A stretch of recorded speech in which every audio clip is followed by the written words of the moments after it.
Assalomu alaykum. Qadrli YouTube xizmatlari, biz qadrli obunachilarimiz. Yangi ishimizni boshlab olganmiz. Farg'ona viloyati, yangi Qo'rg'on shaharchasida qilib bitkizib beryapmiz akalar bu ishimizni. Bu ishimizni 037 Toshkent Masjid markazidan qilib bitkizib beryapmiz. Tepalariga katta 41 tarnovimizdan qo'yib berganmiz. Peshanalari aka, menga 90 gradusli faqat oqqa bo'lyapti akalar bu ishimiz. Burchaklariga ahamiyat berasizlar.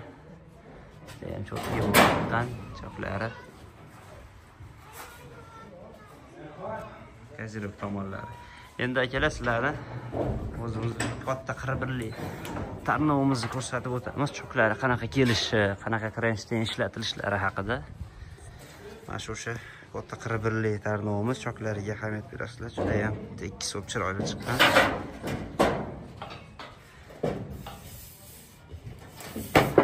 Ustalarimiz. Agar ko'rib turganlaringizdek biz mana shunaqa temir kranshtayn ishlatamiz. U temir kranshtaynni tortsanglar ham qayilmaydi, chotki bo'lib turib beraveradi. Kimgadir agar shunaqa chiroyli tunuka bu xizmatlar kerak bo'lsa, pastdagi nomerlarga bemalol murojaat qilaverasizlar. Sog' va salomat bo'linglar.